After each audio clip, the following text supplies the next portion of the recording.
At 170, the only other person that doesn't have a fight is Usman. But when I'm looking at it, it really doesn't really make sense for me. Like I said, unless I'm getting paid like a champion. And it's like I'm not going to get nothing for beating him. I'm not going to get a belt for beating him. And fighting Usman, I'm going to have a better resume than Usman. My resume is going to be tied with freaking GSP's, and he's going to be considered the GOAT of the division. But if I have Usman on my resume, Gilbert Burns, Wonder Boy, Luque, undefeated Sean Brady, who I think is gonna pay dividends once Sean Brady comes back and fights. Like, I'm gonna be like considered the GOAT of the welterweights without even fighting for the belts. Pay like a champ? Greatest welterweight? He has to be playing around, right? There's no way he actually believes this, but I've heard so many fighters say such delusional stuff, and they actually believe it. I'm starting to think this guy believes it, but it's so far-fetched. It has to be a troll, right? There's no way he actually believes this.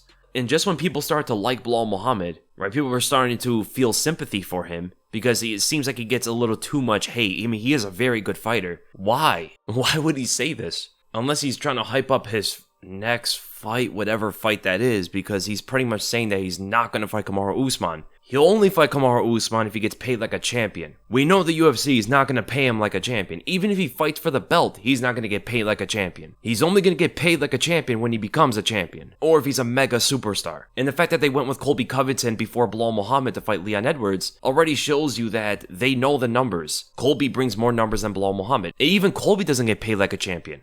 Right, he gets $500,000 in base pay, which is a lot, but before he didn't get pay-per-view points. Maybe now he is, who knows? So he's asking for something that I honestly would love to see. I would love to see Belal Muhammad and a lot of other fighters get paid a lot more money, but we know that's not going to happen, and he also knows that's not going to happen. So at the end of the day, he's pretty much saying that he's not going to fight Kamaru Usman. And then he goes and says that if he beats Usman, he's going to be the greatest welterweight of all time. He will reach GSP status without even ever getting the belt. That is so delusional that I think he's just trolling. There's no way he actually believes that. But he was rolling off names, Wonder Boy, Vicente Luque, Gilbert Burns, and then brings on Kamaru Usman onto his resume. He believes he'll be the greatest welterweight of all time. That's like as delusional as when Juliana Pena was saying that Amanda Nunes was scared of her. I think it's a bit of publicity. I think he's trying to play it up, troll a little bit. There's no way he actually believes all this. There's no way he actually believes that the UFC is going to pay him like a champion to fight Usman in a non-title fight. Right? He's not Nate Diaz. He's not Conor McGregor. He's not Khabib. He's not any of these mega superstars. Not even close. And then there's no way he believes that if he beats Usman,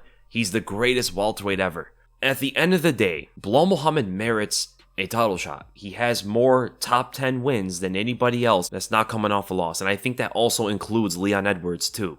Even though some of his performances were not fun to watch, a lot of people believe they were very boring, others people believe were not that impressive, right? Still, Belal Muhammad gets a lot of slack for not being able to finish Gilbert Burns, who was fighting with one arm, in a 5-round fight. So off of performances, there are a lot of people saying that Belal doesn't deserve a title shot. And also, people are saying that he's not a big enough star for people to care about to headline a pay-per-view. Right? If he fights Leon Edwards, that's going to be like a co-main. That's not going to be a main event. There's no way you can sell Belal versus Leon, especially the fact that these two fought before and Leon was giving it to him, right? That was the most aggressive I've ever seen Leon Edwards. And he was putting it to Belal Muhammad. As short as the fight was, of course, things could have changed. Maybe Belal could have came back and done some stuff. He's not known for power, but you never know. It is a fight. The narrative going into a rematch was just not enough for the UFC to want it. People didn't care enough. Belal didn't bring enough eyes. My personal opinions about Belal Muhammad, I don't hate the guy at all. I think he's a good fighter. He's well-rounded. I honestly do think he should get what he's asking for here. I would love to see him get a lot more money, right? For a guy who's in the top 3, he should be making easy, like mid to high 6 figures. Some people even argue 7 figures.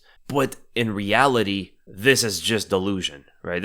We know how the game works. We know how fighters get paid. We know a lot of how it works out. It's just delusion to believe that this is what he's going to get. And this is what the fans are going to think about him, or what he thinks about himself, right? If he actually believes he's the greatest welterweight of all time, look what GSP has done. GSP not only was the undisputed champion, he was a 2-time welterweight champion. He defended the belt 9 times, which is the 3rd most in UFC history. The level of competition he beat is only surpassed by John Jones. He beat 3 generation of fighters, which is one of the hardest achievements for any champion. Right, he beat Frank Trigg, Sean Shirk, BJ Penn twice, Matt Hughes twice, Josh Koscheck twice, Matt Serra, John Fitch, Thiago Alves, Dan Hardy, Jake Shields. People underrate Jake Shields a lot because back in the day, He was known as like the second best welterweight on the planet for a long time. Then he beat Carlos Condit, Nick Diaz, Johnny Hendricks. I mean, come on, man. Johnny Hendricks' fight is a iffy one. Well, that's what GSP did, right? GSP in the welterweight division. I don't know what it's been for such a long time that the commentators, such as like Joe Rogan and others,